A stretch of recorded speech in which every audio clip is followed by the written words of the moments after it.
नमस्कार, हमारा समाचार में आप सभी का हार्दिक स्वागत है। मैं आपके साथ शगुफ्ता खान। परिवर्तन पार्टी ऑफ इंडिया के राष्ट्रीय अध्यक्ष मोनू महेंद्र सिंह रावत ने बड़ी घोषणा करते हुए राजस्थान की 41 विधानसभा सीटों पर नामों की लिस्ट जारी कर दी है। राजस्थान जयपुर पुलिस मुख्यालय नियर गवर्नमेंट हॉस्टल चौराहा जार प्लेस क्लब में जयपुर में परिवर्तन पार्टी ऑफ इंडिया के राष्ट्रीय अध्यक्ष मोनू महेंद्र सिंह रावत, मशहूर फिल्म निर्माता निर्देशक, पार्टी राष्ट्रीय उपाध्यक्ष अक्षय गोठी ने मीडिया को संबोधित करते हुए राजस्थान में 200 विधानसभा सीटों पर पार्टी के उम्मीदवार उतारने की घोषणा की। और परिवर्तन पार्टी ऑफ इंडिया के राष्ट्रीय मोनू महेंद्र सिंह रावत ने बताया, परिवर्तन पार्टी ऑफ इंडिया का उदय जनता की सेवा के लिए हुआ है। परिवर्तन पार्टी ऑफ इंडिया का हर संभव प्रयास है कि देश में एक नया बदलाव हो और देश व प्रदेश में बेहतर स्वास्थ्य शिक्षा व्यवस्था हो। हर जिले व तहसील स्तर पर रोजगार के लिए नए संसाधन उपलब्ध हो। और उन्होंने कहा कि परिवर्तन पार्टी ऑफ इंडिया द्वारा इन सभी क्षेत्रों में विशेष ध्यान दिया जा रहा है। महिला सशक्तिकरण के लिए पार्टी द्वारा प्रमुख कदम उठाए जा रहे हैं। महिलाओं को भी देश में हर क्षेत्र में बराबरी का हिस्सा दिया जाना चाहिए। परिवर्तन पार्टी ऑफ इंडिया महिलाओं को जागरूक करने का काम कर रही है और पार्टी में भी आगे रखने का काम किया जा रहा है। उन्होंने कहा कि पार्टी का उद्देश्य है कि देश का हर नागरिक अपने पैरों पर खड़ा हो। उन्हें वर्तमान सरकार द्वारा मुफ्त का लालच देकर लाचार बनाने का काम किया जा रहा है। हमारा मकसद है कि देश का हर नागरिक आर्थिक रूप से मजबूत हो।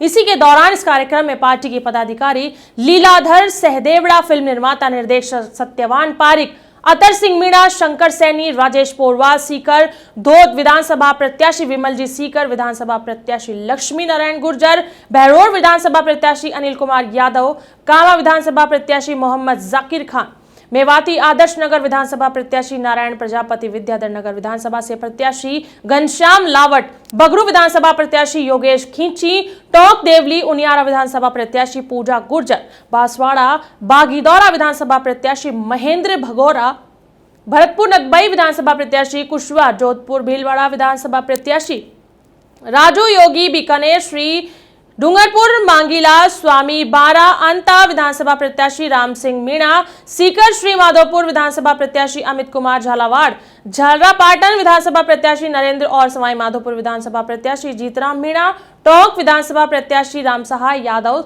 सूरतगढ़ हनुमानगढ़ विधानसभा प्रत्याशी सोहेल अख्तर, दौसा विधानसभा प्रत्याशी और वीर बहादुर गुर्जर, भीलवाड़ा आसीनट प्रत्याशी लाडूराम गुर्जर, अलवर किशनगढ़ विधानसभा प्रत्याशी विशंबर दयाल, हिंडौन सिटी विधानसभा राजवीर कुमार अलवर, रामगढ़ विधानसभा प्रत्याशी मोहसिन खान, झुंझुनू नवलगढ़ विधानसभा प्रत्याशी विजेंद्र सिंह, बीकानेर कोलामत विधानसभा जगदीश कुमार, दौसा महोबा विधानसभा लोकेंद्र कुमार मीणा, चित्तौड़गढ़ डेमू विधानसभा प्रत्याशी कैलाश चंद्र सुघार, अलवर ग्रामीण विधानसभा प्रत्याशी रघुवीर गुर्जर, नागौर राजस्थान विधानसभा प्रत्याशी परबतसर विधानसभा प्रत्याशी वैद्यनाथ योगी, दौसा लालसोट विधानसभा प्रत्याशी रामकृष्ण मीणा, पाली सुमेरपुर विधानसभा प्रत्याशी भारत कुमार गहलोत, टिंग विधानसभा प्रत्याशी वैशाली कुमारी, झुंझुनू खेतड़ी विधानसभा प्रत्याशी दयाल सिंह, भरतपुर मधुबनी विधानसभा प्रत्याशी गोविंद सिंह, कोटा सांगोद विधानसभा प्रत्याशी दयानंद फाइटर, चिंटू यादव एवं अन्य पार्टी पदाधिकारी कार्यकर्ता उपस्थित रहे। परिवर्तन पार्टी ऑफ इंडिया पहले भी कई बार घोषणा कर चुकी है कि परिवर्तन पार्टी ऑफ इंडिया का जो कैंडिडेट विधानसभा में जाएगा वो 50% सैलरी अपनी उस जनता के क्षेत्र के लिए खर्च करेगा।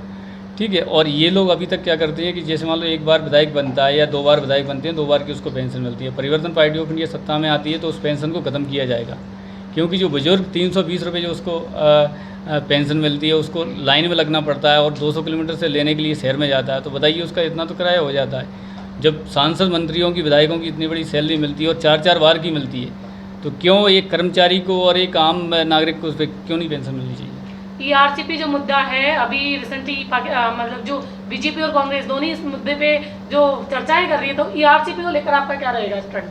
देखिए, ये तो क्या है कि पॉलिटिकल पार्टियों का कहीं ना कहीं कोई ना कोई फंडा रहता है और जब इलेक्शन आता है तो किसी न किसी मुद्दे को उलझाने का काम करते हैं।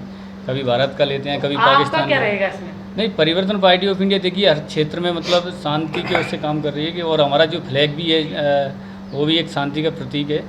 और पूरे देश के अंदर चुनाव चिन्ह हमारा सिटी से विशेल है। सीटी जो आपने चुना इसका क्या कारण है? चुनाव चिन्ह का भी तो कोई लॉजिक होता है, हम कुछ सोच के ही करते हैं। जागरूकता का प्रतीक है सीटी और इसीलिए हमने चुना है सर। ठीक है सर, अंतिम सवाल ये है कि आप जनता को क्या अपील देना चाहेंगे, क्योंकि आप उस समय पर आए हैं जब बिल्कुल चुनाव पीक पे खड़े हैं और जनता आपको जानती नहीं है, तो आप जनता से क्या अपील करना मैं राजस्थान और देश की जनता से यही अपील करना चाहूँगा कि ये जो कैंडिडेट विधानसभा में आते हैं इन पार्टियों से, जो कि लाखों करोड़ों रुपए खर्च करते हैं, वो आपके सांप से लूटा हुआ पैसा रहता है और आपके ऊपर उसका उपयोग करते हैं और उसके बाद में आपकी कोई बात नहीं सुनते। परिवर्तन पार्टी ऑफ इंडिया का जो भी कैंडिडेट आ रहा है वो अधिकतर पैसा खर्च नहीं करेगा, वो आप जनता के सहयोग से ही चुनाव लड़ेगा, वो जीत के आएगा और वो जनता की सेवा करने का काम करेगा। और मैं जनता से एक सवाल भी करना चाहता हूँ कि जो व्यक्ति 5 या 10 करोड़ रुपए खर्च करके विधानसभा चुनाव जीतता है, तो क्या वो जनता की सेवा करेगा कभी? सर, अभी जैसे सर ने कहा कि पीक पॉइंट पर आप आए लास्ट मोमेंट पे, तो आप जनता के बीच में आने के लिए अदर मीडिया को साइड में रख के उसके अलावा और क्या क्या कार्य करेंगे कि आपका फेस सबके सामने आ जाए कि हमारी भी कोई पार्टी है? नहीं, बिल्कुल। परिवर्तन पार्टी ऑफ इंडिया देखिए क्या किसान आंदोलन में भी काफ़ी संघर्ष किया और जीत भी हासिल की उसमें, क्योंकि उसमें सभी किसान संगठन थे और परिवर्तन पार्टी ऑफ इंडिया भी उसमें समर्थन था और हर क्षेत्र में हम कुछ ना कुछ काम करते रहते हैं जनहित के लिए। तो पीक टाइम पे क्यों, मतलब जब आचार संहिता लगने में कुछ ही समय बाकी है, जब आपकी पार्टी इंट्रोड्यूस करवा रही है खुद से, तो क्या कारण है कि इतना लेट हो गया? नहीं, बिल्कुल देखिए कि परिवर्तन पार्टी ऑफ इंडिया का 2019 में रजिस्ट्रेशन हुआ और कोविड के बाद भी हमने 22 राज्यों में पार्टी का विस्तार कर लिया और 4 राज्यों में हम चुनाव लड़ने की तैयारी कर रहे हैं। अब आपने कहा कि इतने नज़दीक, क्योंकि हमारी पहले से तैयारी चल रही है, मीडिया के सामने पहले भी आ चुके हैं और आज भी आएंगे। ठीक है सर, आपका नाम? महेंद्र सिंह रावत, पद? राष्ट्रीय अध्यक्ष।